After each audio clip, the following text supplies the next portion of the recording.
I'd like to call this board meeting to order. I'd like to begin by asking Mr. Edison to lead us in our prayer and our pledge, please. We'll stand and pray with me, please.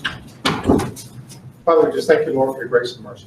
Thank you, Lord, for the model that you've given us, Lord, of Jesus Christ, the servant that he is. Lord, we just pray that we'll be more and more like him each and every day. Lord, we ask for wisdom, guidance, and direction, the decisions that we make, and every decision that we make honors and glorifies you. We ask all these things in Christ's name. Amen. Amen. I pledge allegiance to the flag of the United States of America and to the republic for which it stands, one nation, under God, indivisible, with liberty and justice for all. Thank you, Mr. Edison.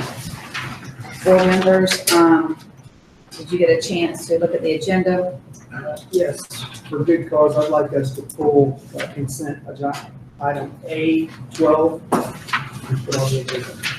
Discuss. A12. Teacher on special assignment for district truancy meeting coach. Okay. And we're going to discuss after our consent, okay? Any other motions or motions to adopt our agenda with the changes? Move to adopt with changes. Second. I have a motion and a second. Any other discussion? All those in favor? Aye. Any opposed? Motion passes with our changes on. Thank you. At this time, am I aware of any public comments that have been sent in? Okay. I would like to ask Mr. Locke, he could come up to talk to us about board policies.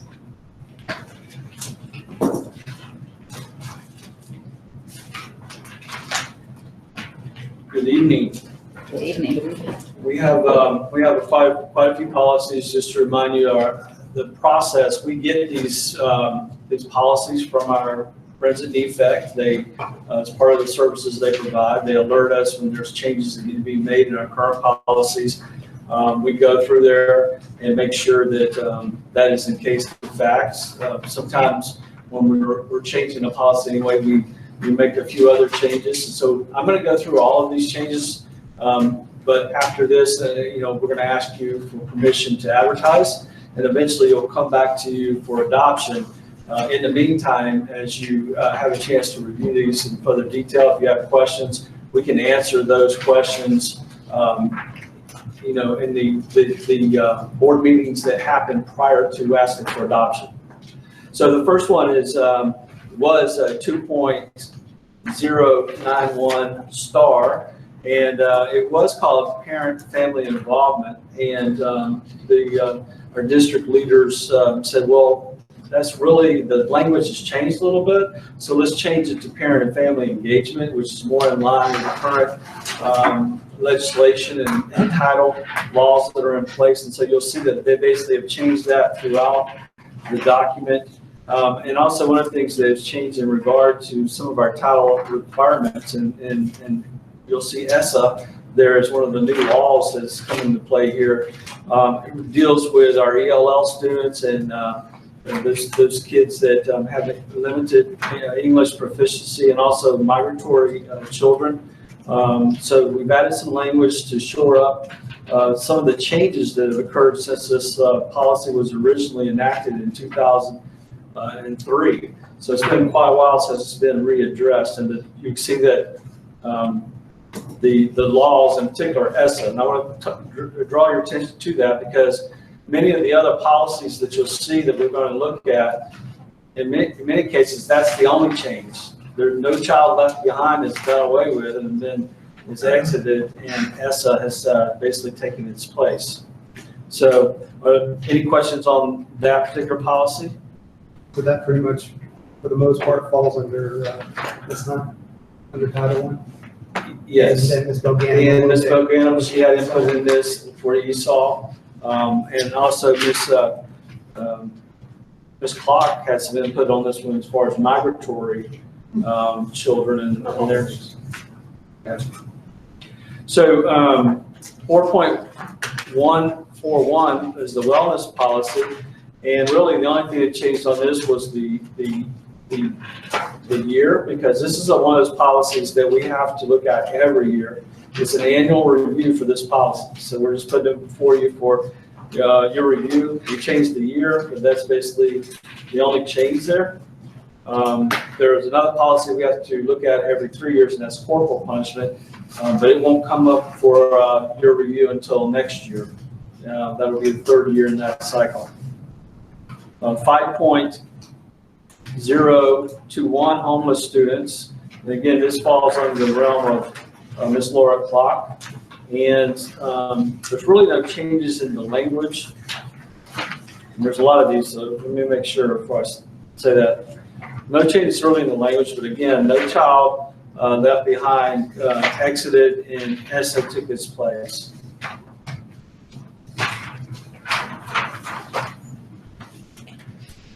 Educational stability for children in foster care. And again, this also falls under Ms. Clark, and it pretty much follows suit with the previous policy. No child left behind exits. Probably the ESSA. We need to look at that. Maybe that needs to be highlighted as an addition. I don't know. We'll research that, but certainly no child left behind needs to be daggered for that.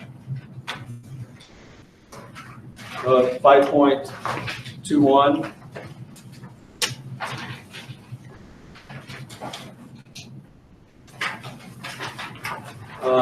Pretty much the same thing. I don't think there was any changes in language except for no child left behind goes away and the ESSA comes in.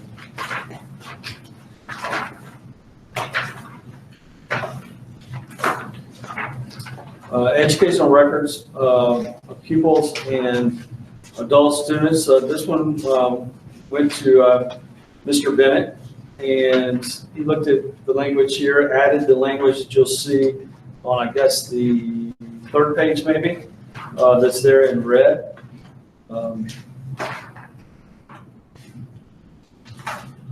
Some new legislative requirements that made it necessary for us to add that. And that's about it, except for the revision date and ratification by the board.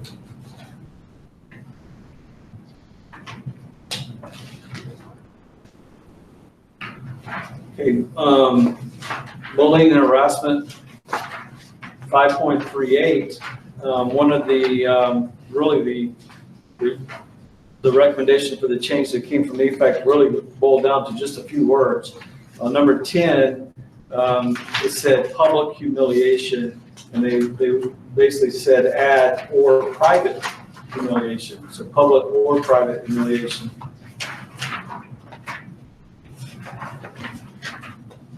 We have a lot of cases of that happen in our schools and come up.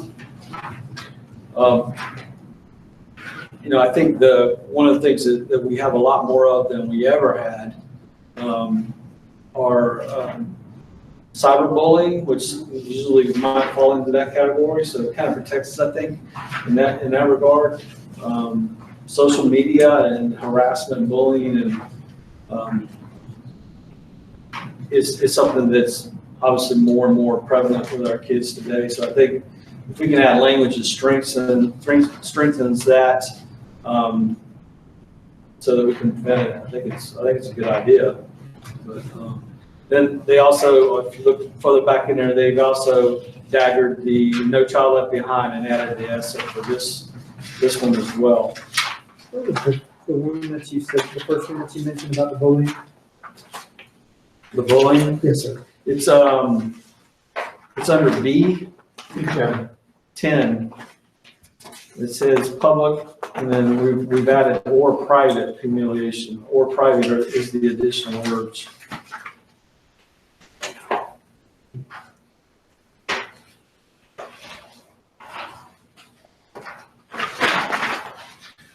Towards the end, you'll see some new categories that were added as a result of some changes in our CISR requirements, which are incidents that we have to report to the state.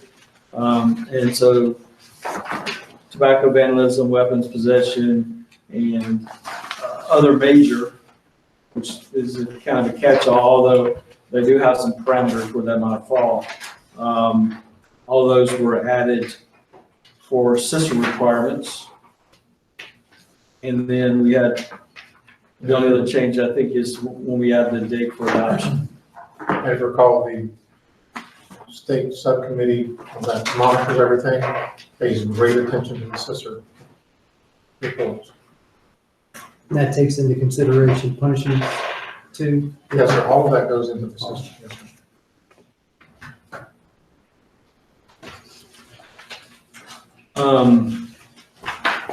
And yes, and they'll question you if your data looks, you had 15 one incident this year and you've had 0 next year, they question it. They'll come in and do an audit and question, what did you do? You must have done something great.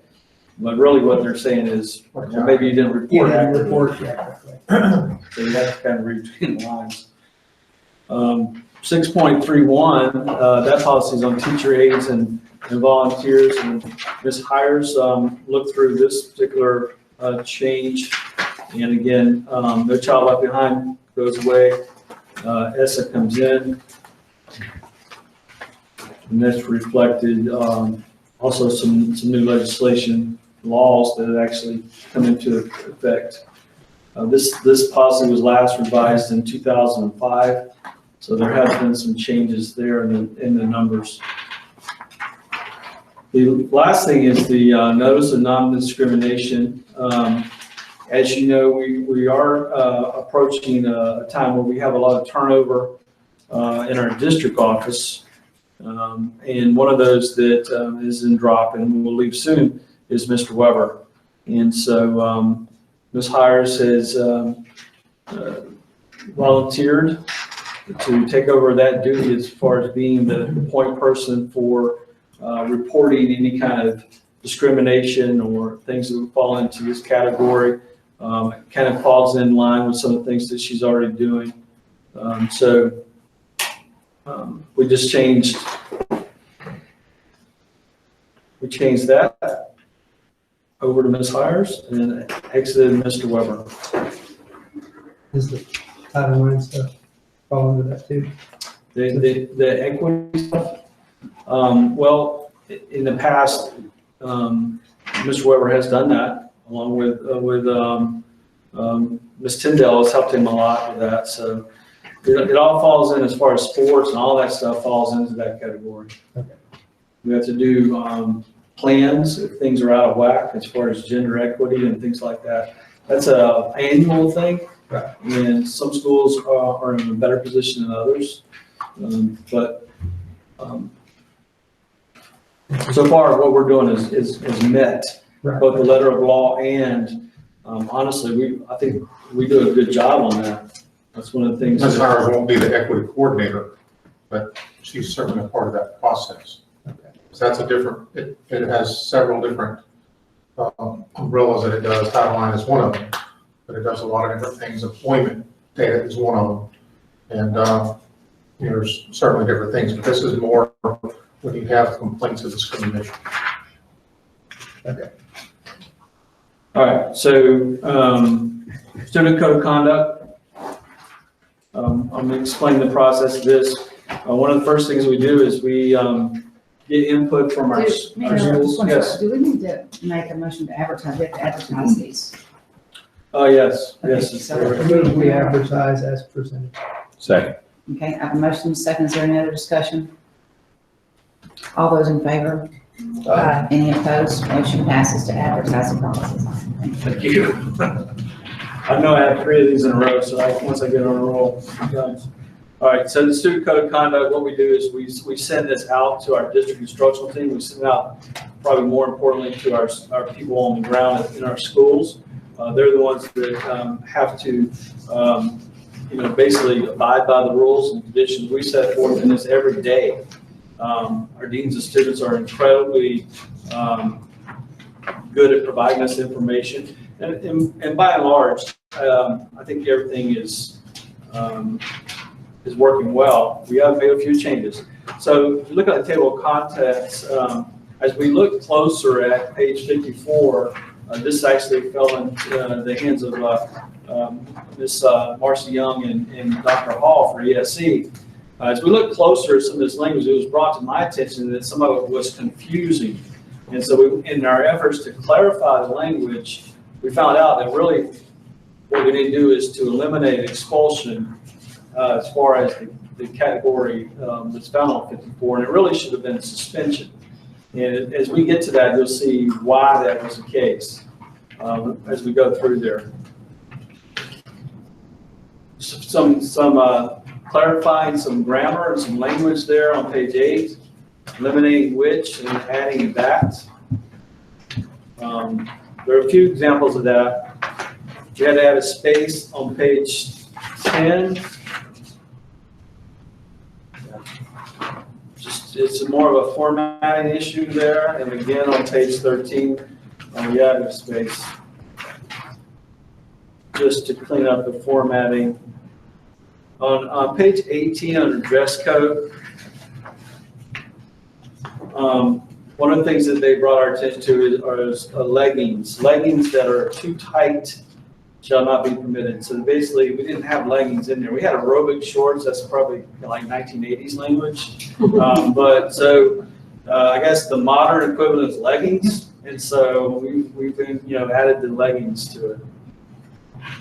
On page 19, one of the things that we eliminated were we had some minimum consequences for dress code violations.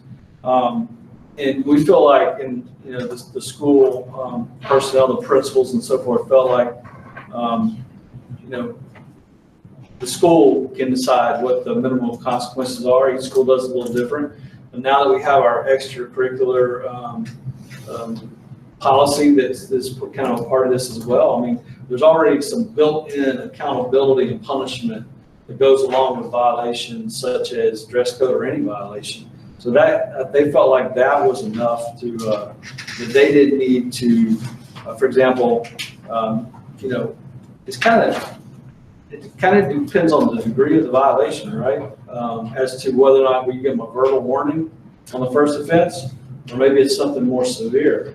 It kind of depends on the violation of the dress code. So basically, we're empowering our people on the ground at the school. They're the ones who have to enforce our rules and the school rules. And so basically, we're giving them that freedom. Are we not concerned about inconsistency? For example, and this is an extreme example, but Chris Cowick shows up to go to school in Chiefland, and he's got a hole in his pants. They're made that way. It's his underwear. In Chiefland, throw the book at him. In Bronson, they got put your shirt down over in Williston. They go, just don't wear that again. How are we sure that We're not. punishment, we're not? That concerns me. I mean, Well, you're never going to have. I mean, because you're dealing with people, and it may be totally different than the next one. I mean, you're never going to have total consistency with any rules at school or any class. It's always going to vary because you got people. We're trusting the principal at the school level and his staff to enforce the rules consistently at that school. But you're never going to have total consistency. You can make the rules black and white. That doesn't mean that they're always going to be followed. It kind of depends on the person at the school level. I know that's probably not what you wanted to hear. No. I was being realistic about it. No, that's cool. I just didn't know if there was a guideline that schools need to go by. It's kind of like. Well, probably the thing that I like them having the say so in it. I like that because I believe in a common sense approach to things, and sometimes the best policy is a policy that's not written. If you write down here that you lose, you're suspended for 1 day because you wore an inappropriate shirt, and that's blanket. No, it needs to be some judgment because. Well, so I like it, but I'm just asking from a clarification. Right. I think almost all of our administrators, discipline in school is there to change behaviors, and sometimes for this person it means this consequence, and for this person it may mean this consequence. But the bottom line is we've changed behaviors. And the reason we need to change behaviors is to keep them in the classroom, to keep them learning. So that, that was their suggestion, to eliminate that. That's all. Let's see what we got. On page 25, assault and battery, and then we had fighting under that may or may not be the case, but it's not always the case, and so that was crossed out. And we just clarified some language a little bit about assault and battery, actual and intentional touching or striking against another against their will. So we clarified the language, cleaned it up a little bit to basically make it more in line with what the sister codes and what the definition of assault and battery would be. That sounds like attorney's speak. But he might have had something to do with it, yeah. He does review this stuff too, by the way. On page 45, suspension, this was language that was clarified by Dr. Hall or Ms. Young, I can't remember which, but basically we eliminated some language and we added some language. There were 2 incidents in the stuff that's more or less under the students with disabilities sections in this one that they clarified, and this is one of them. Who determines that? Who determines? The last part of the second, the last. There'd be a 504 team at the school level that would include people from the district. So it'd probably be, Ms. Young or Dr. Hall would be on a team, but it'd be a team decision trying to determine whether or not the 504 plan was carried out effectively. The parent is involved in that as well. I mean, some of these teams do have a lot of power as far as IEP teams, 504 plan teams. It's part of the federal law and the way things are set up. This was confusing and it was brought to my attention and I brought it to their attention. And then on page 52, the same thing. There was some confusion on, what we had was, we had some list of people on, and I think some people took it as this is a prescribed team. Like we're telling you who needs to be on your team. So we eliminated that. I mean, sometimes it could be a school counselor, could be a school psychologist once available, could be a social worker. Some of those are not necessarily required to be on the threat assessment. So what we've got is we've got persons that it's more of a general recommendation: counseling, instruction, school administration, law enforcement. Could that be a school counselor, school psychologist, a teacher? Obviously it could, but it depends on what each school has available to them.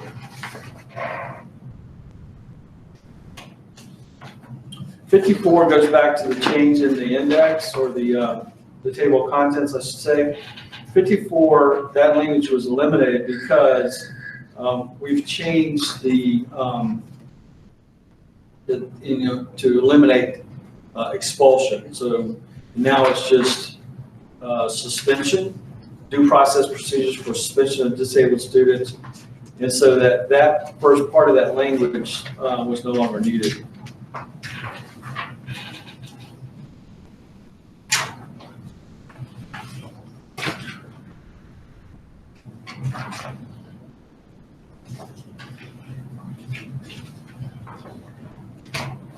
And then again, we have the notice of non-discrimination change that we've referenced earlier.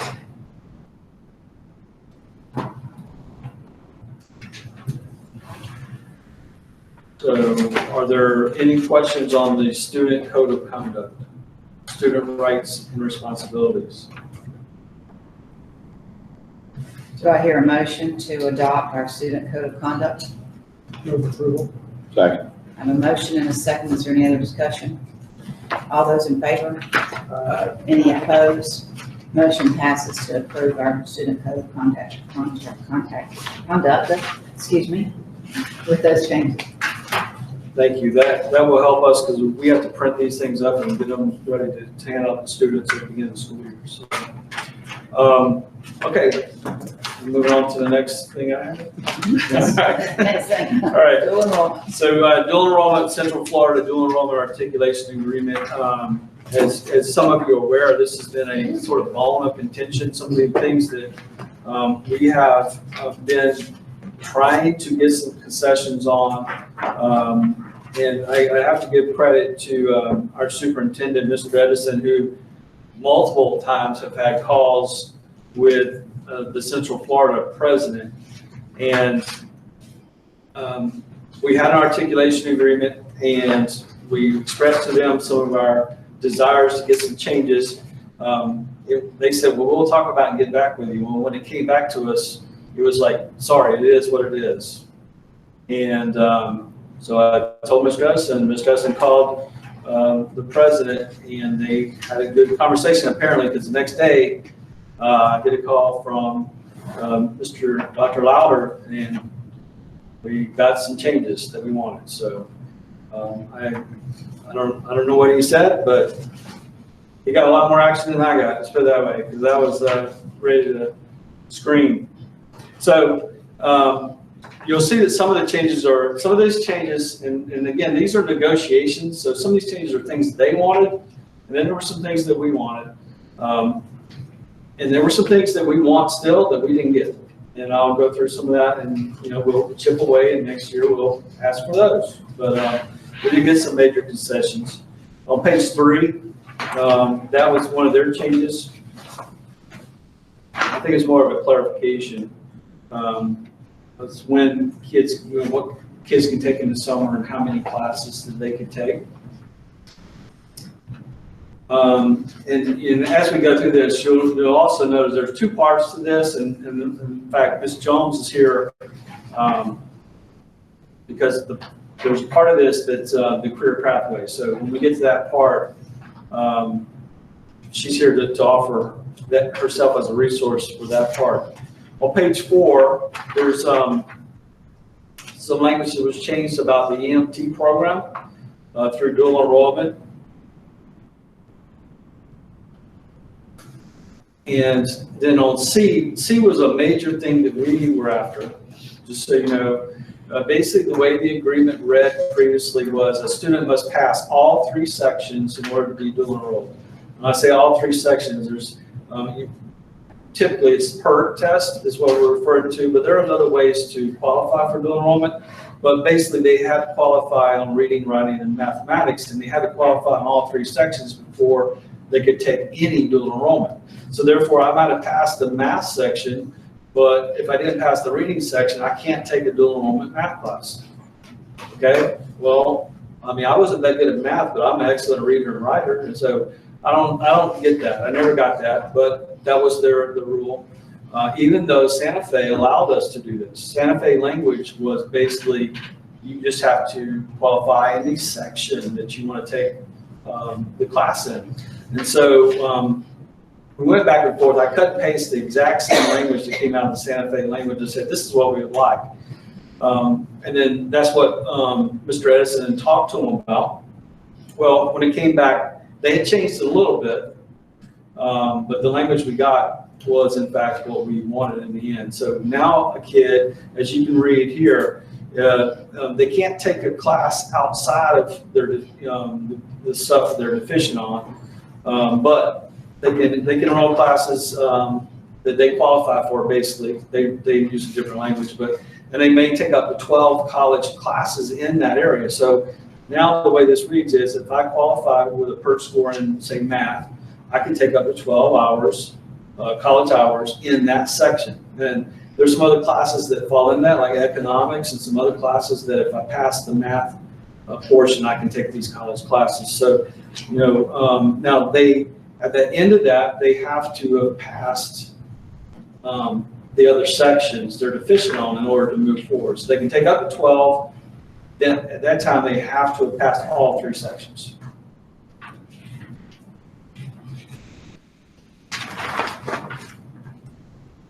Okay. again, that was something, one of the main things we wanted. On page 5F, that's some language that they changed in regard to vocational and other programs.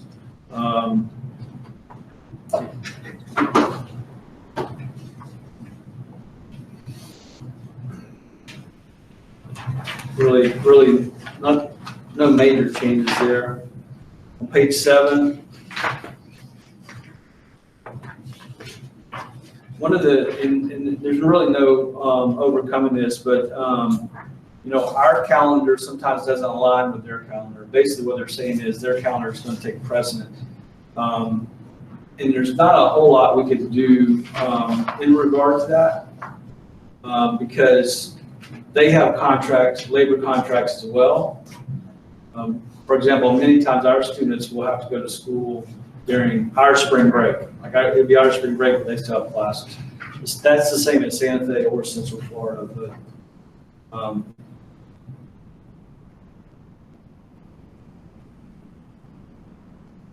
But on the bottom of 7, basically it's just saying that if we teach a class at our school, we have to use either their textbook and that's what we usually do, or we have to use a book that's comparable to what they use at their campuses as far as textbooks and rigor and, you know.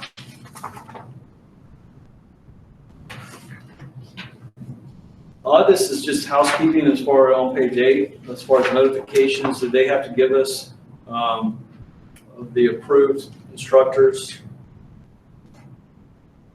And some parameters as far as, again, housekeeping as far as sharing information procedures and following their deadlines.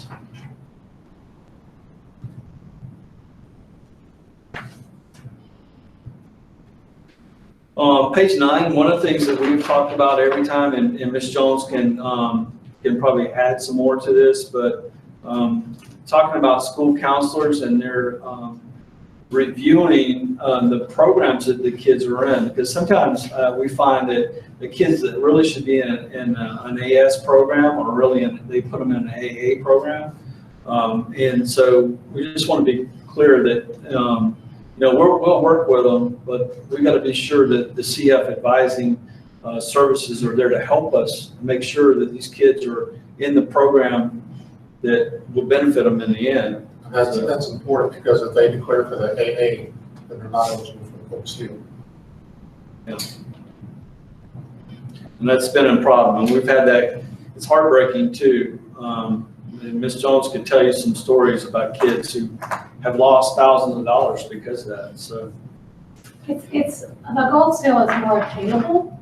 It keeps steadily increasing the scores to qualify for merit and academic.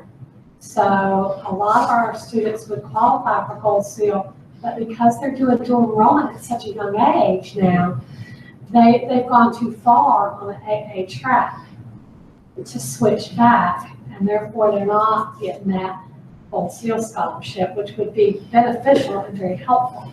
So that's something that we're working on. I had a meeting today with CF to talk about some strategies. You know, just constantly trying to educate is difficult. Yeah, because the language on the CF, I did this last night, it says, oh, basically not a big deal. If you choose AA or AS, it can be changed, but it's all about when you change it. Well, when you're 5 credits short of an AA, Right. it's too late. Because, Right. you know, you haven't taken any courses in what might have been the degree to work for an AS. And just because you have an AS, that does not mean you're not going to get a bachelor's. You know, it goes AS to BS. And I could spend all day talking to you about the current demands of the workforce. The articulation agreement that we're looking at tonight with the University of Florida is a prime example of that. I would love to talk about that when we get there. on page 10, this is still something we need to work on, but if you look at A, it's highlights students with unsatisfactory progress reports may be counseled by the school counselor upon notification by the college. And one of the things we ran into with this whole COVID, change in instruction was that we found that this was inconsistent notification by the college. Sometimes one teacher would notify us that a kid's in danger of failing and another one would not. So we are working on that. I have a meeting scheduled actually this week with the college to talk about, this is one of the things we want to talk about. I don't want to punish a kid because you guys didn't notify us. I mean, we can't help, our counselors can't get with kids and say, hey, why are you behind if we don't know about it? And sometimes that monitoring part is not consistent, I'll say. And, I understand COVID, this whole COVID thing, kind of, everybody had to do a 360 and go about a different way of instruction, but still, our goal is not to punish kids if it's not the kid's fault. So we're going to talk about that. On C, this is one that we would like to work on for next year. I'll just tell you that, in the past, and we feel like this is the case now, we know our kids in this county better than they do. And we know the reasons they may have made a D or an F or had to withdraw. And we know those extenuating circumstances. And we would like to have the say, or at least a piece of say, in determining extenuating circumstances. And this has never been more evident than what we just saw last semester. But we are basically shut out. It's done on a case-to-case basis by the Dual Enrollment Petitions Committee. So this is one of the things that we want to work on. Some of the things, I don't know the reasons why for their rules, but I think it has to do with their SACS accreditation process. It has to do with some accountability that they have to deal with on their end. It has to do with probably some funding and some data and some various reasons. So I can't change all of this, but I'm just letting you know that that is something that Is this a big issue for us this year? How many students are we talking about? Well, I don't know the final number yet for this last semester. That's one of the things we're going to talk about, because the appeals process, in order to, basically what it says is, if a kid makes a D or F or withdraws, which is counted the same as a failure, they are not allowed to resume in the dual enrollment.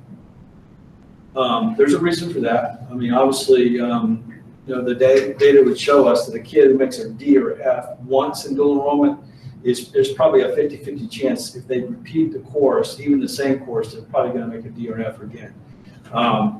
It's about, a lot of times it's not even about talent.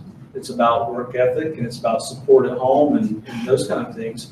So we lose money on those cases. If they make a D or F, we lose money in that transaction, because we still have to pay for the course. So it's not necessarily that it's totally a bad rule. It's just that we know maybe better than they do, who've never laid eyes on kids, what's the real situation. Now, they do get input from us. We do tell them, well, this kid had no internet, therefore they could not do the course. Those kind of things were relayed to them. And I'll find out this week how successful we were in regard to getting those appeals, taken care of. Referring back to Mr. Corcoran, so grace and compassion. Right, yes. Again, I don't know all the reasons why, but I suspect some of the reasons. 12 is really not anything new. Basically, it's just saying don't accept official transcripts for Hertz. We're getting close to the end. Yeah. By the way, they needed this yesterday. I said, well, I'm sorry. The best I can do is get it board approved today. So they operate on a little different timeline. You'll also see that after that is the appendix for the career pathways articulation portion of this. And this really is Ms. Jones' baby. Do you have anything to tell them about this? Not necessarily. I think there's some diversity there as far as what the articulation agreement represents is college credit. So students can get college credit in a multitude of ways. And so those are listed for them on each articulation agreement. They're just different. Sometimes they have to take the college's end of course exam and make a B or higher to get the college credit. Sometimes they only have to pass an industry certification. So you can see on that first one with accounting, they kind of have 2 options. But if they pass QuickBooks, they get 3 college credits. And then my carpentry program, they mainly just have to do a portfolio, the pre-test and the post-test, and a portfolio of their work. So it's different depending on what that program's requirements are and their accreditation process is. So it's a nice opportunity for students who can do dual enrollment, take their classes in the program, but also be able to, comp out of the class through the articulation agreements. They are different by program. And we articulate with College of Central Florida unless it's a program they do not offer, and then we're allowed to articulate with other colleges. Those are separate agreements. One more battle that we kind of fought for was also a class called SLS. In the past, we had a portion of this which was a special collaboration between CF and the school board for kids who fell short of passing those 3 sections. Because of the proposed change in language here, we don't have to worry about that special cohort anymore. Typically the SLS class, which is it's basically a basic beginning class for dual enrollment. This class teaches you things like time management, study skills, how to organize, how to write, how to write effectively, because that's a big part of college. So it's an incredibly helpful class. One of the things that they told us was that in the past, our teachers at the school level, like for example at Chiefland, Ms. Katie Corbin has taught that class and has gotten kids on the right track to be successful in dual enrollment. You look at the Chiefland numbers, and that's very evident. So now what they had told us was, we're not going to let your teachers teach this class.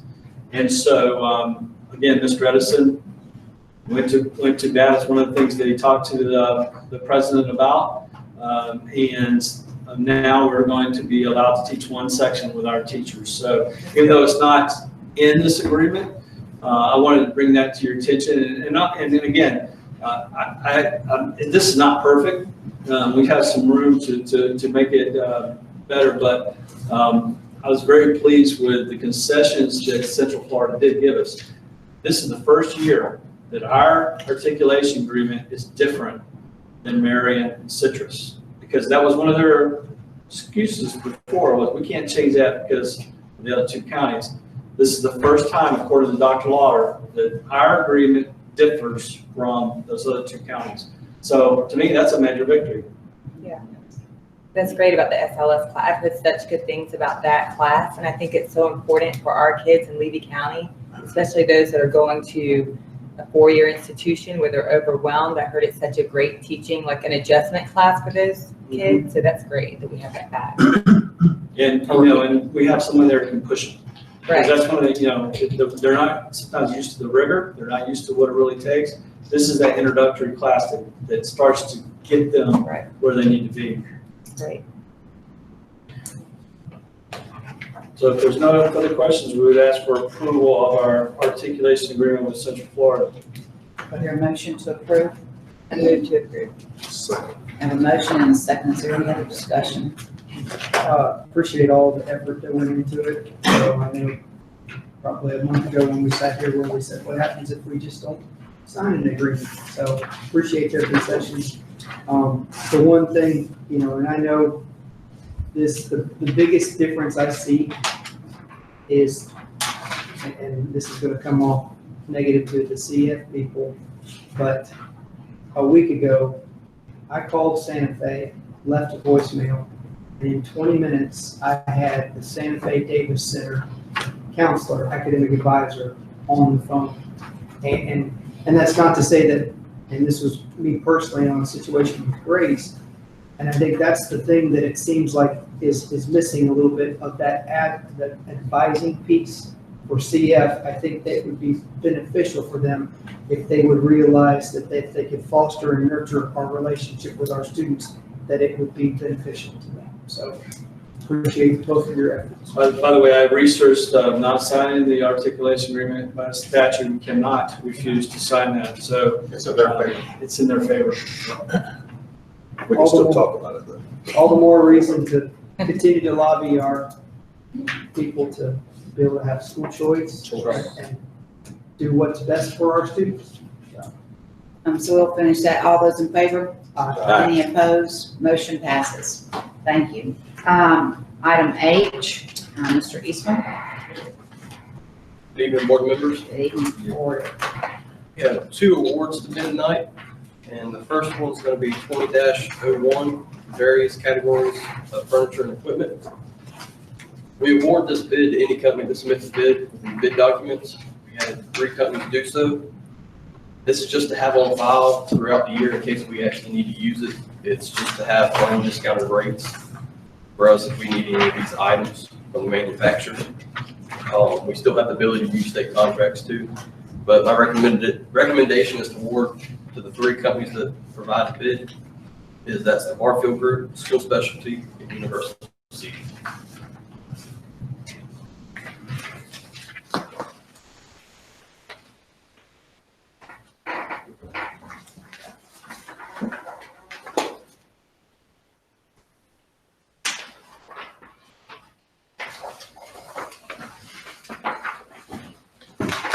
Move approval of bid 2020-01 as presented by staff. A motion, there is a second? Second. A motion and a second. Is there any discussion? Just following line quality. Price is about the same as they always are. There's a couple of different manufacturers that wasn't back on the list from a couple groups, but it's about the same as what it was before.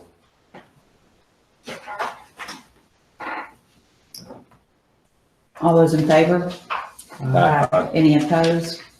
Motion passes. The second bid is 20-2, and that's liquid propane. As you can see, my recommendation is going to be Suburban propane, since that's the only ones that submitted the bid back. We sent it out to Gator Gas in Old Town and Wilson Gas at Trenton, but they did not send us the bid back. And is that who we have with now too? That is the current one we have. We've had it with them a while. It has been a while. I know the last 3 years we've had it from possibly before. Thank you. And it was a little bit lower than the last bid we had with them, so it came in the price. Good. Do I hear a motion to approve? Maybe we approve bid number 20-02 as recommended. Second. Have a motion and a second. Any more discussion? All those in favor? Aye. Any opposed? Motion passes. Thank you. Thank you very much. He didn't talk long enough. Item I, Ms. Hires.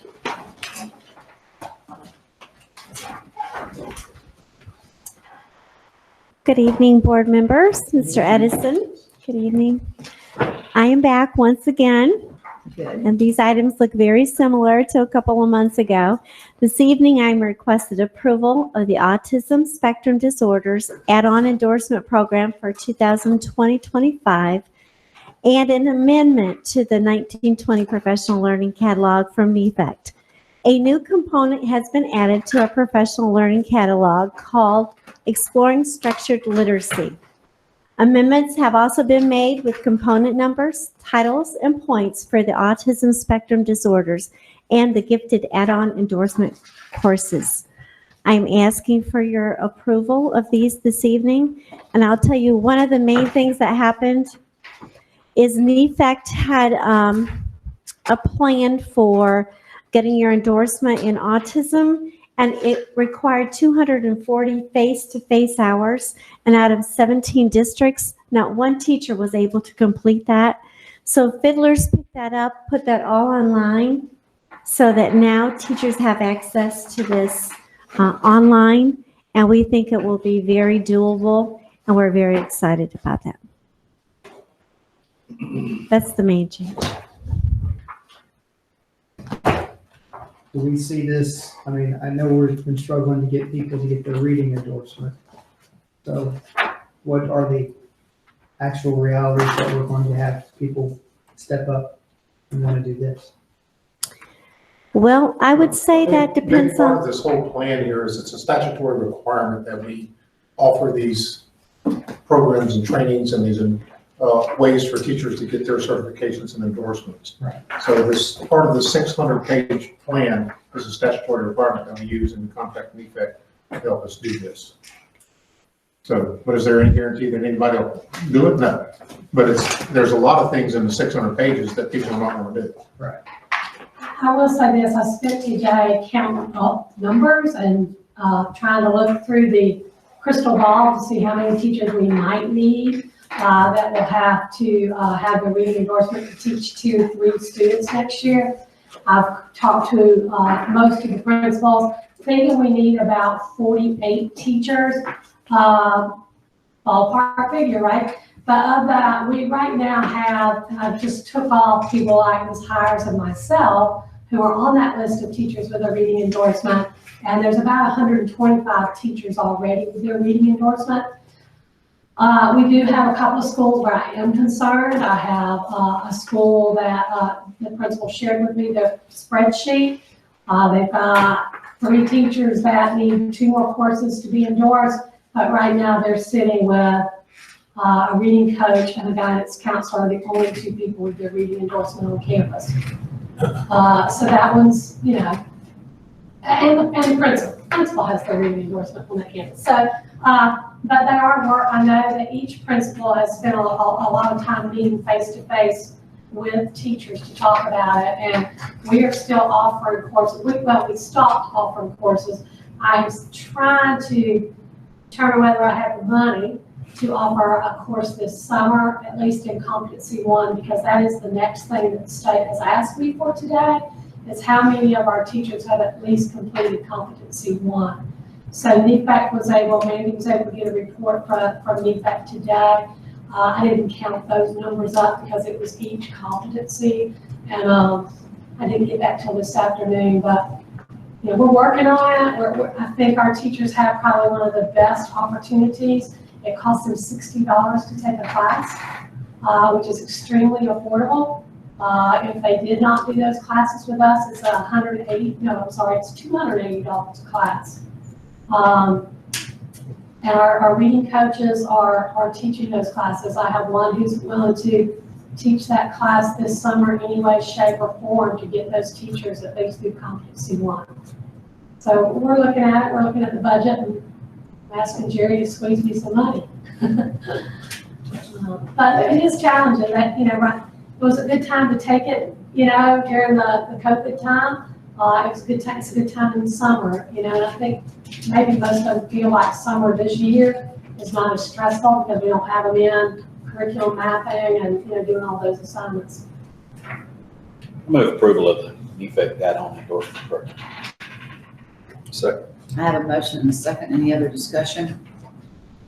All those in favor? Aye. Any opposed? Motion passes. Thank you very much. Thank you. Thank you. Are there any changes to the minutes for the May 26th board meeting? Do I hear a motion to approve? No Thank you. changes, Madam.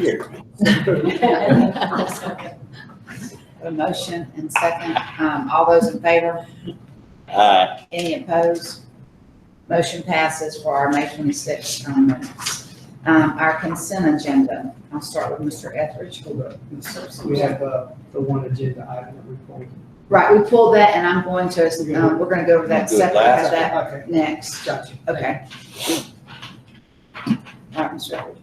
Etheridge. I don't know that I have anything, seems like every time we meet anymore, but, our district is sure on this Dennis Weber in November, and I hope that we find someone to come in that he can mentor, or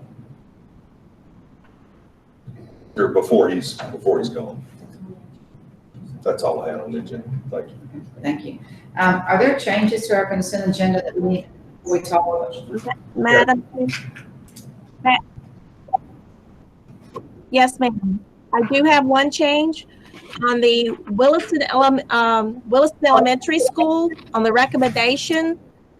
Diane S. Natashon, teacher aide, PSE, needs to be added.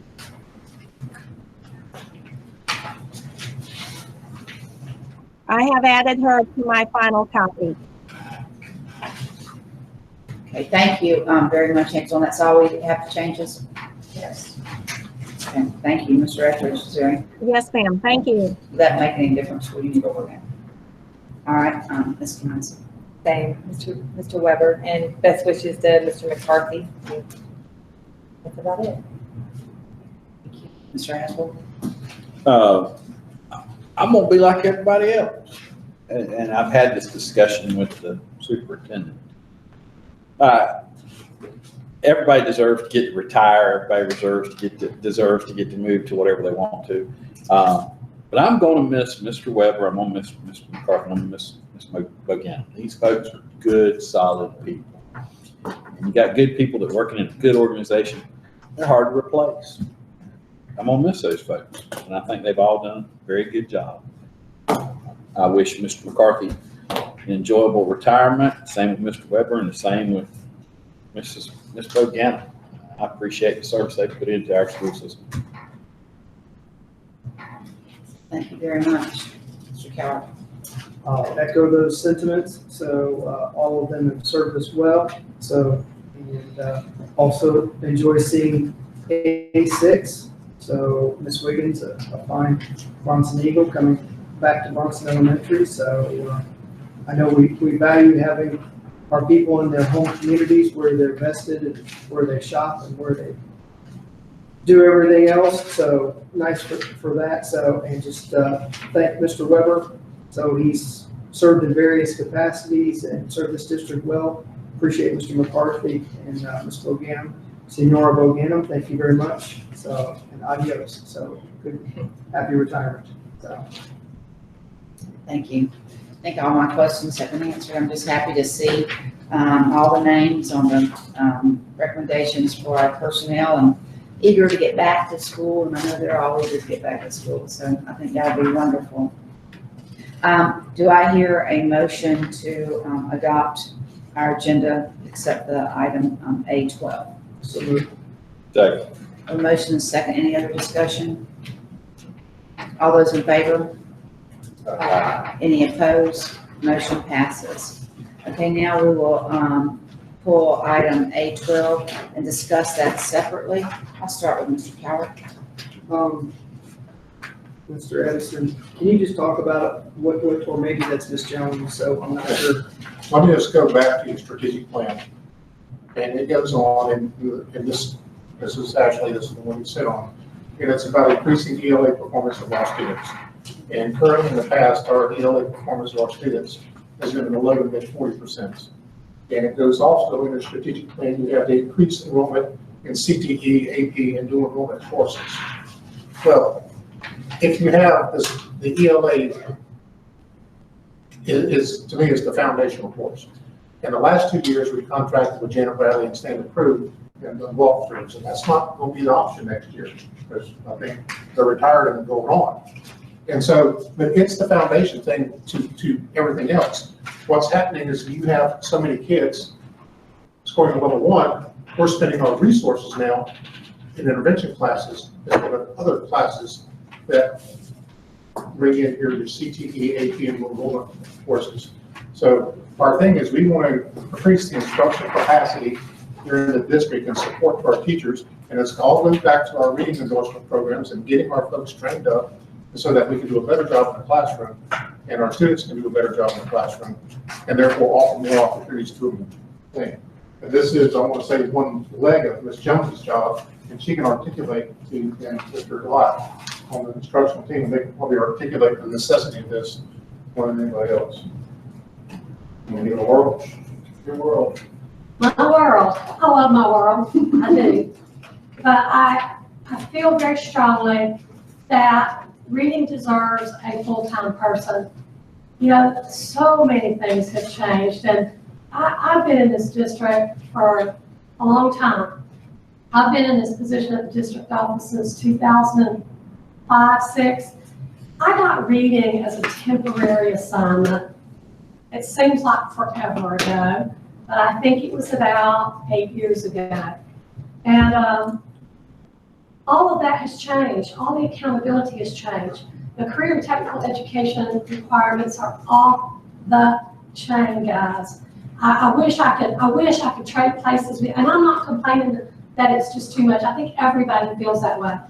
And I feel, and I've said this to Jeff for a couple of years, our data in ELA is not improving. I can't spend 100% of my time there. I cannot do it.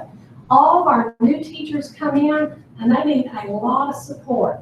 They need a lot of professional development. And who is going to do that? Who's going to be able to spend that quality time with them to help them? 2 years ago, I had an epiphany in the middle of the night. I had run into Janet Bradley. She was retired. I came back to Mr. Edison. I sat with Jerry. I said, I've got some roll forward money. Let's at least bring Janet Bradley in a contract. I cannot do this job. And when I came to the district, we had people that did nothing but ELA. But since that time, our scores have dropped. It has to be a priority. It has to be a 125% focus if we're going to close those gaps and make a difference in that most, ELA affects everybody. It affects everybody. And so, and I feel like, and some of you were here when we were getting accolades from the state because our CTE performances were outstanding. And that is no longer true. I think we're mediocre in that, and I've got new CTE teachers that need a lot of support. I don't know, I'm just sorry. I think when you look at our district and you look at how many people are involved in instruction, our numbers are small, and that's the most important thing we have to do in this district. That's the most important thing. We got to provide instruction and keep these kids safe. But we don't have instructional staff. There are 5 fewer people here doing instruction than when I got here in 2005. And the demands have increased. That's my story. If you've got specific questions, I'll be more than happy to answer. And I can tell you, I made ELA performance my personal project for the last 2 years. I was disappointed that we were not going to get the FSA this year. Because I truly believe our scores are correct. I felt like we were. But I will tell you that and I hope that the DOE doesn't see this, but I'm paid out of a federal grant to do career technical education. I spend 80% of my time in ELA, 70 to 80%, no lie. And some of you probably know that. Your CTE teachers will tell you that. They'll tell me, I haven't seen you in a while. Why don't you come in my room? I can't. So this request is going along with accomplishing our mission and our strategic plan. That's what it's about. And mostly it's our students. So my next question is, have our principals had input on this? I probably would. I would think our principals would wholeheartedly agree. I can't imagine that they would not. I promise you. I wish I could share the details of that, but I will not. But I think they agree. I'm very competitive too. That has nothing to do with it, but I am extremely distraught over the lack of performance in ELA. I guess this is where I'm at with this. We've gone to almost every one of our campuses and told them that we've cut units. And now we're bringing somebody to the district office. Now, do I value? There's no doubt that I value pre-K through second, where I feel as a non-educator that if they're not on reading level by 3rd grade, that they're probably never going to be there. And I wholeheartedly agree with that. I just struggle with us creating a position at this day and time that even though it's going to help, that we've asked our school staff to take cuts. But in the end, we're going to lose units here. Our budget, our payroll here will be less next year than it was this year. But also you got to think about the funding and where the funding comes from. I paid mainly out of federal. I'm not privy to the details of this new position, but I think there will be some federal or either K-12 reading money attached to that. It's not all a general fund salary like a teacher is. Mr. Lockwood came on this. Yeah. And, there's some plans to tap into some CARES Act funds when they become available. So there's different funding sources that we can use to this. I will say this, that out of all the money, we spend so much money on literacy and intervention programs in this county. this is probably some money that we could spend and have a true dedicated person for literacy, which we all, I think, believe is the foremost need in this county and most important part of the entire instructional process. We're not talking about that much money, a teacher on special assignments. And I think we'll see the benefit to this position.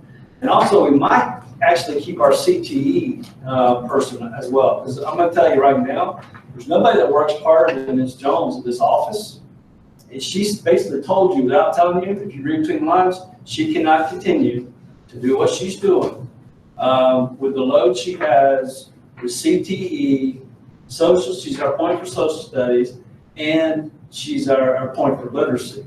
So yeah, if we decide not to hire this person, we're gonna end up hiring somebody else, really, in the long run. And I hear you. And I can tell you, we're not gonna be able to find somebody to do what Ms. Jones does. And I want to be clear that my question here is not, there is no doubt in my mind that I don't doubt how hard Ms. Forever in my life will be Jones, but Ms. Carroll, so I'm just asking, it seemed, so I'll tell you this, I've already reached out, so some principals didn't have input on this. And I struggle sitting up here that we're creating positions in this day and time when we've done that, and especially, I remember when I came onto this board back in 2012, and we just got come out of the recession, and if we wouldn't have had TIF money sitting out there, we'd have been laying people off. And we don't know, and just to depend on CARES Act money, which, you know, I mean, how late was it? It was all the way to the day before the deadline, right? When the state finally said they were going in there. And you look at what our counties are sitting here, 77 days ago that the CARES money was appropriated by the federal government, and they haven't seen anything of it. So I'm asking us to just take a pause. So I think this is a wonderful position. I'm asking us to just be careful with creating positions at the district level when the people in the trenches are feeling like they're not being listened to. Well, I will say this position was not created at the expense of the school. The funding, I went with Ms. Lake, the funding is not something that, we want to create a position, so therefore let's eliminate another position from, say, Chiefland Elementary School. That's not how this works. And so, but more than likely we have somebody in mind. So it's going to be a domino effect, correct? We're going to pull somebody from somewhere, and then that's going to leave a hole. Then again, we're going to advertise a position, and we don't know who's going to apply. I think we'll be surprised. Could be one of those administrators that you were talking about. There's no doubt that I believe. So here's my next question, Ms. Jones. This is for Ms. Boyd. Where's our best scores in the district for reading? Williston Elementary. Okay. So what do we need? I mean, and what are they? Are they above state average? Or are they? Yeah. Last year, their third grade scores were some of the best, but yes, That's a whole nother. very high scores, as a matter of fact, in their third grade, -1. They were 68 to 70% proficient. I would dance down the streets of Lady County if we were that proficient across the. That's where I'm at. That's why I asked that, because I'm, you know, this is definitely a position, and there's no doubt that Ms. Jones has been pulled 72 ways to Sunday. And, you know, there's no doubt that our CTE has been bright spots, you know, and I think there still are bright spots. I think we can just shine some things up a little bit and they'll be a little bit brighter. So, All I can say is I can guarantee if you keep doing what you've been doing, you're going to get the same thing. no doubt. And so we've got an opportunity, we have some retirements and some things changing. We've got an opportunity to restructure. And I guess the other thing is we all have to be on the same page, because we can't have, we've contracted with people that one person has been doing this and one person has been doing this, and it's like the two mules that if they would just come together, they'd be eating hay. And so that's, to understand that whoever this is going to have to come in with the right mindset. So I move approval of this position. I have one thing to say before you want me to do it after. Well, Second, I'm sorry, second. second, and then any other discussion? I think it's important to just, we're all on the same side and it all comes down to money, but at the end of the day, kind of to piggyback on what you were saying, Mr. Cowart, like in Yankeetown, we have 30 kids in one kindergarten class. And so if that's ever a position that would take away from hiring another teacher for those kids, because I think reading is so important, kindergarten, first, second, I think that's kind of where you were coming from also. But I mean, if we can get creative and pull money for that position, I know you're overworked, but. It's not even about being overworked. It's not for me, and I've said that to several people because I feel like everybody feels that they're overworked. So I will make that very clear. But I just really, the heart of what we have to do and the way we're evaluated by everyone. We don't get school grade, but we will, is that performance at ELA. And we're not there. We are not dedicated to providing what we need in this district to ensure that we can get our proficiency in ELA.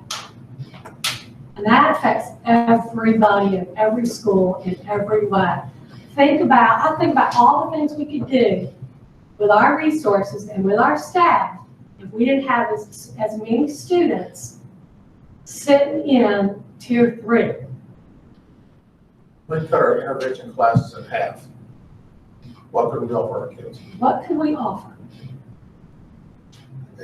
There's probably, I know it's not a good time, but again, I know that there are grants that we use that are not going to go out there and hire a general ed teacher.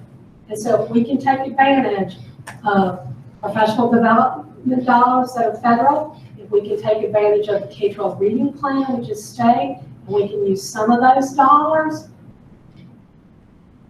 to bring in somebody to our focus has got to be instruction. It's got to be literacy.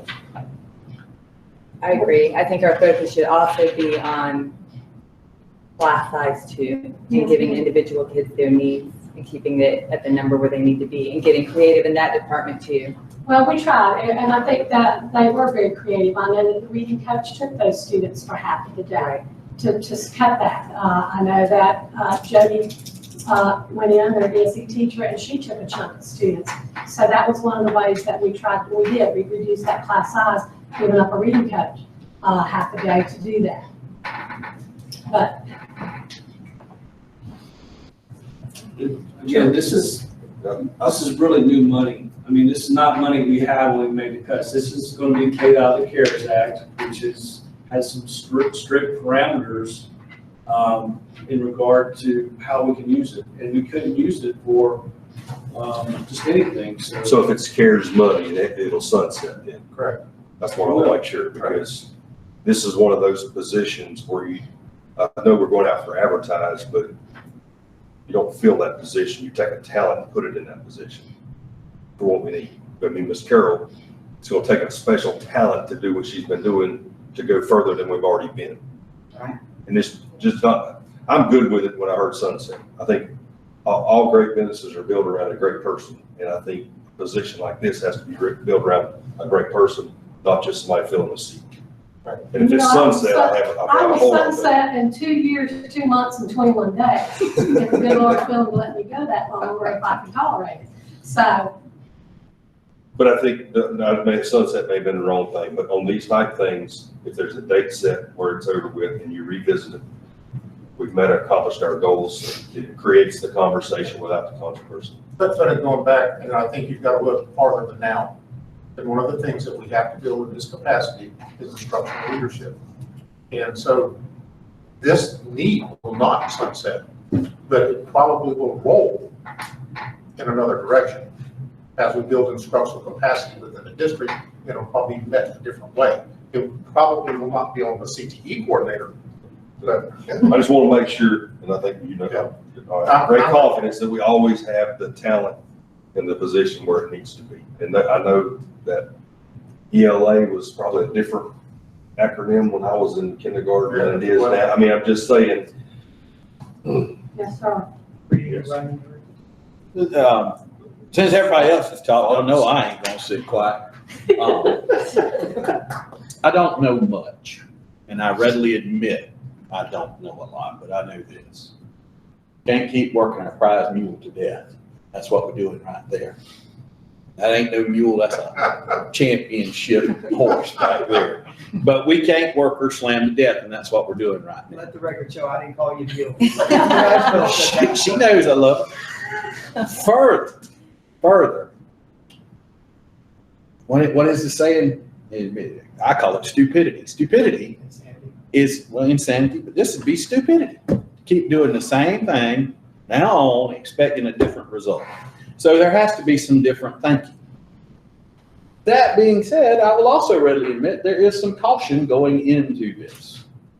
But having listened to the people that are here, I'm not here every day. If you come down to my office and want to have a conversation, I can tell you what we do every day, but y'all know what you do every day. Having listened to Mr. Lott on his explanation of where the funding is going to come from and then the sunsetting, and I understand it'll have hope, but we got to do something different to get a different result.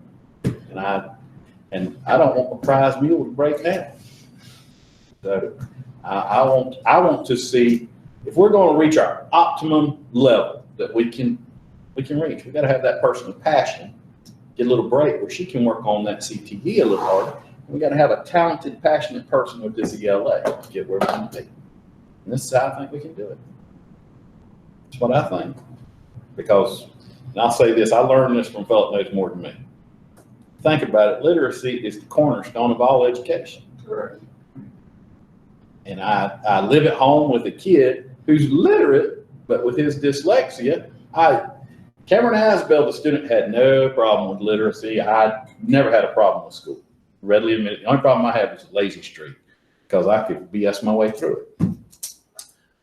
Watching my child has taught me the importance of that because you don't think about that math has word problems. You don't think about that science requires you to be literate. You don't think about agriculture requires you to be literate. So it is the linchpin that holds everything together. And if we're going to get somewhere other than where we sit today, we got to do something different.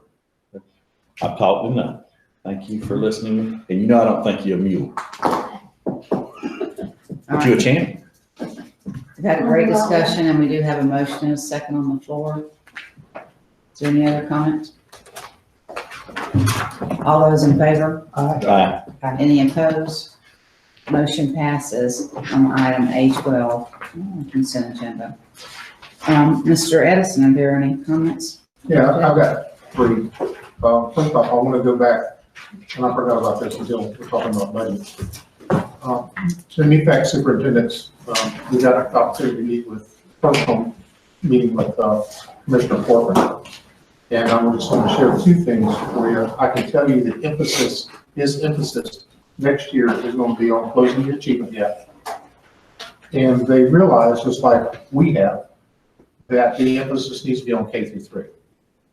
Because the data shows that, and we have realized this, that if you can get a kid on level in grade 3, they can graduate on level, grade 10, go through there.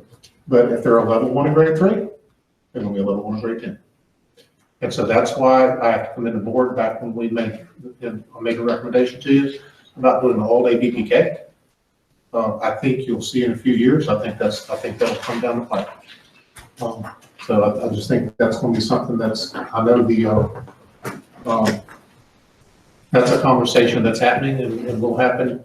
I don't know what'll become of it, but I think they're realizing the literacy or getting these kids early is the most important time to get them. And I know within our strategic plan, we have the community outreach. And because if we can get them literate coming in the kindergarten, we can keep them on track all the way through. And it's one of the best dollars we've ever spent. Second thing, Mr. Christian Corcoran talked about the budget, on the education budget. I know you probably saw Crystal's email. that they're supposed to be, the governor might get the budget and sign it this week, in one of his emails. He seemed to be very positive when it comes to the education budget, so we'll see what happens. I don't want any other specific details. That being said, also, one of the checks that we're going to be writing out of our checkbook is some flowers for Nora Rice. And Pascal, do you want to talk about that real quick? She's an aide at Bronson Elementary School. Very, very highly thought of, very, very cared about. Passed away this past week. I don't know tremendous details on it. I'm assuming you would know probably. Well, I know she was, 2 weeks ago, she was diagnosed with pancreatic cancer. It was rather quick. I knew it was very quick. 59. Yeah. So I went to see her on Thursday. Kaylee and I did. And Friday she passed away. So we will be sending some flowers. It's not, I know they're going to have a sort of a different type of celebration, Just but. a family get together. Yeah. And on a positive note, yesterday was our first summer feed. We've had over 1,000 students. So yesterday, that's not meals, that's students. So you multiply that times 8. So 8,000 meals yesterday. So that's it. Thank you. All right, thank you very much, Mr. Jefferson. I'll start with Mr. Etheridge. Any comments? Just a couple. Now this may sound weird, but the excavators and the deconstruction crew finally made it to Williston High School. And that sounds weird that I'm excited they're tearing the old school down, but it's time to move on and clean it up. So anyway, I have not been to town. I've seen pictures of it, but I think they started at the front, kind of defacing them. So hopefully they'll finish their project this time and be done with it. So I think FFA convention starts this week. Yeah, virtual is the next week, next Tuesday. 23rd. Anyway, Yes. our virtual FFA convention, whenever it starts, I think they're having a pretty difficult time trying to imagine how this is going to work. But and we have kids virtually competing. Anyway, I'll just say this, I'll be glad when all this is over with. I'll be glad whenever somebody decides it can be over with, because, You know, Mr. Etheridge, Georgia canceled theirs altogether.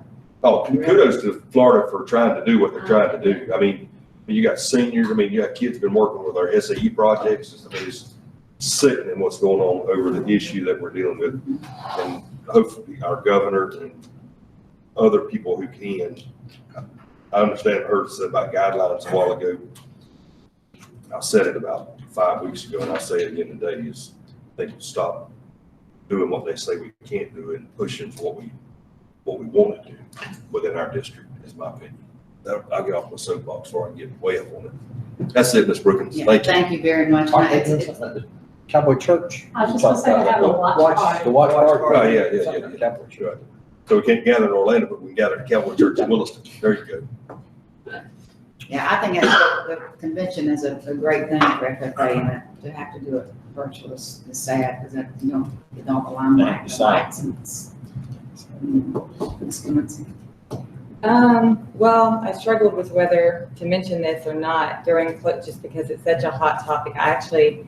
But, you know, my husband said, well, what does this have to do with school board and your position? But I feel like with everything that's happened the past couple of weeks, I just wanted to say a couple things, and I'm going to read it because I tend to ramble and not focus. So I'm just going to read something that I think is important. And I think it's important because the last school board meeting, we talked about PBIS and the culture of our school and our kids. So I just wanted to say a couple of words. I decided to write down my feelings about what's happened in the last couple of weeks. I'm going to get emotional too. I ran for this seat for one reason: the children of Levy County. Our kids have seen and heard a lot in the past couple of weeks. We live in a wonderful, unique part of the world. We have schools that have a lot of diversity. Our kids learn together, they grow together, they play ball together. But you know what they don't do? They don't sit together in the cafeteria. They don't sit together in the lunchroom by choice, and that is telling to me. We have kids that are very similar from an economic standpoint, similar from a DNA standpoint. Actually, the founder of 23andMe said today that 95.5% of genetic makeup is the same, but their skin color is different. I've said it a couple of times in meetings that I'm a realist, that with regards to what's happening in the world, I am an optimist. Slowly, I've seen love start to win over hate, and that's all we need. I pray that teachers and parents use this moment to teach, not just waste time with words on social media, time and words, but teach our kids to love, to stand up for each other and be on the same side. Teach them to listen to each other, teach them to respect each other, teach them to respect rules, and always stand up for what's right, even when it's not easy. And that goes in all ways. All of this is a very great opportunity for us to move forward, and maybe the next generation of kids in Levy County will sit next to each other in our lunchroom. That's all I have to say. Thank Sorry. you very much. Great. Thank you. Sorry. So we in? Sorry. There you go. So amen, let's go. That's, ordinarily Paige Brookings steals all my thunder. I didn't have no thunder like that. So, okay. I let me start off by saying, I really appreciate what you said. Thanks. I think that's something people miss. To sit up here, you have to have it in your heart. You have to want to do it. I don't know about you, but very few people have called me and say, hey, thank you for that decision you made, or thank you for that person that y'all hired there. They usually somebody complaining. And I think that says a lot about the person that sits right here. That's awesome. Thank you.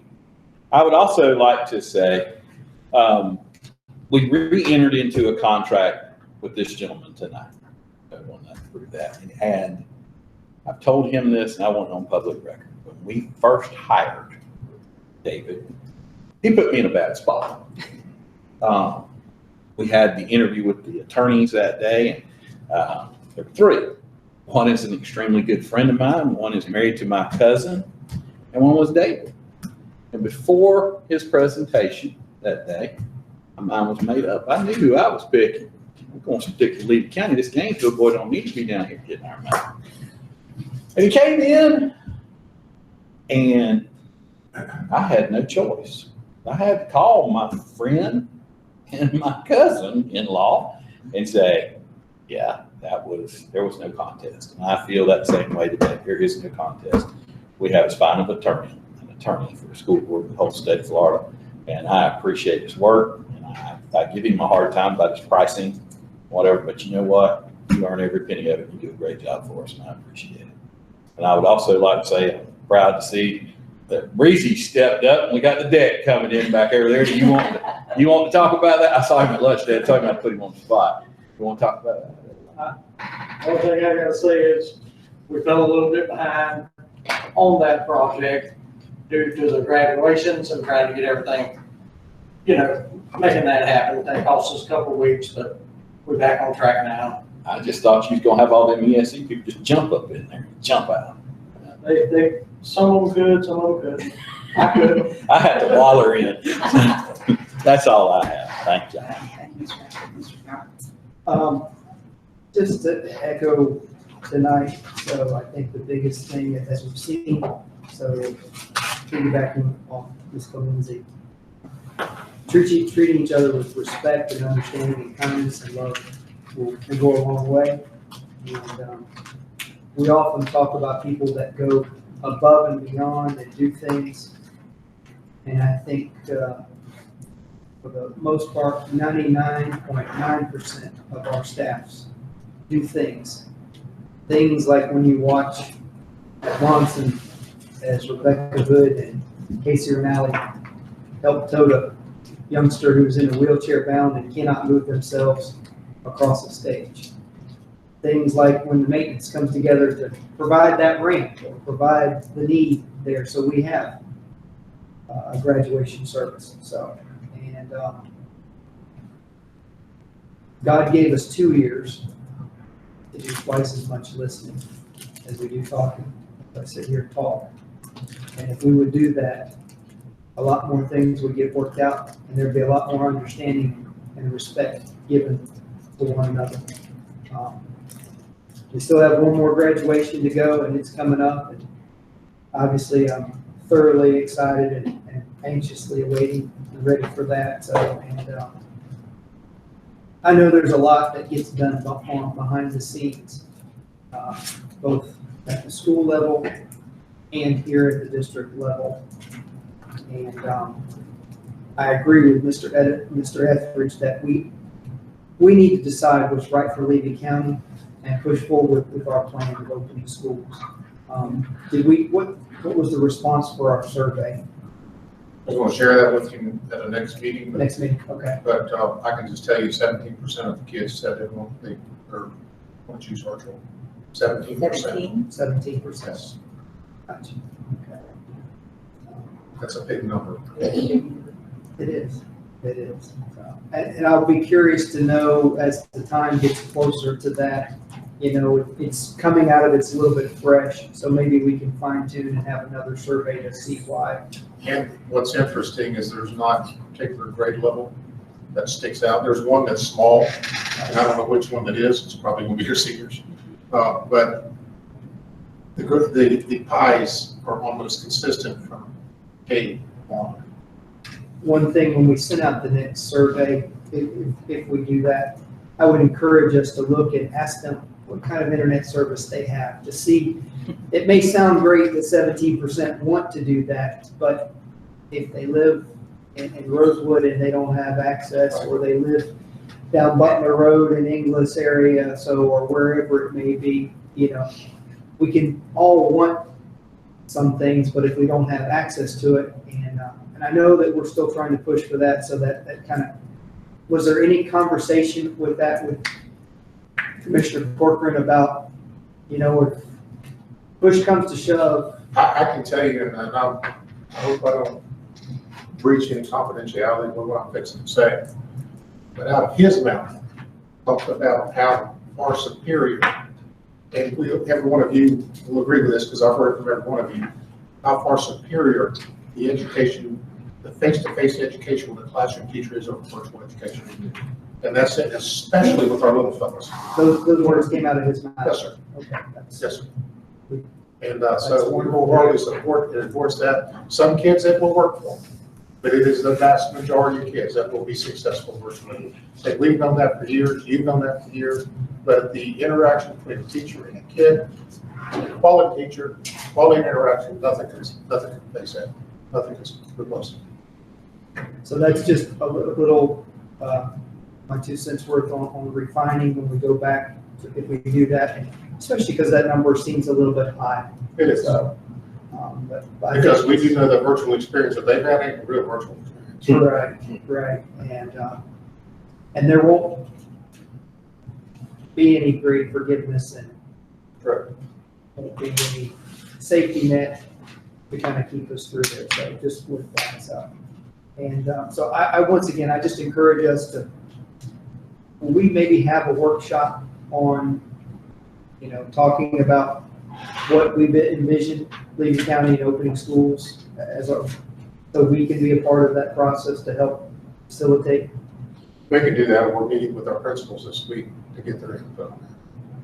So, and we'll share with you all along the process.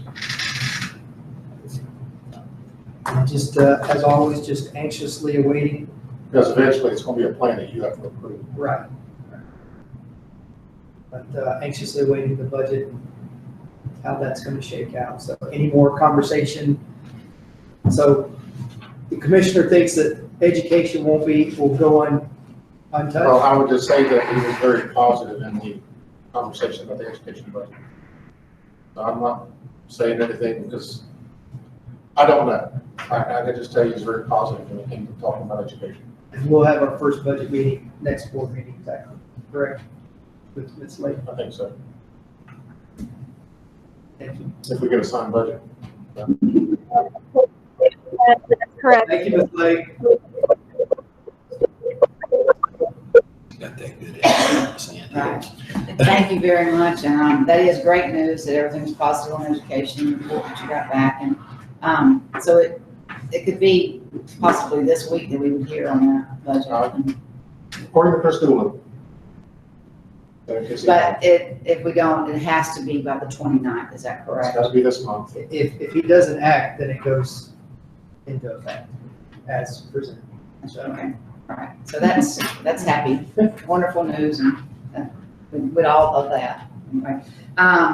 Love all the great comments and everybody's passion. I think everybody cares and we all care about our district and our staff and employees. And I think it is wonderful to be on the board with everyone in our Lee County School Board. If there are no other comments, Dave, do you have any? Just thank you for the opportunity. I deeply care about this work. I get fired up about working for this district and appreciate an opportunity on a day-by-day basis. If you're not happy with something, tell me about it so I get a chance to fix it. I want to do this for a long time. You like us a lot better than another county. She brought it up. I got a list. If not, thank you. See you all next board meeting.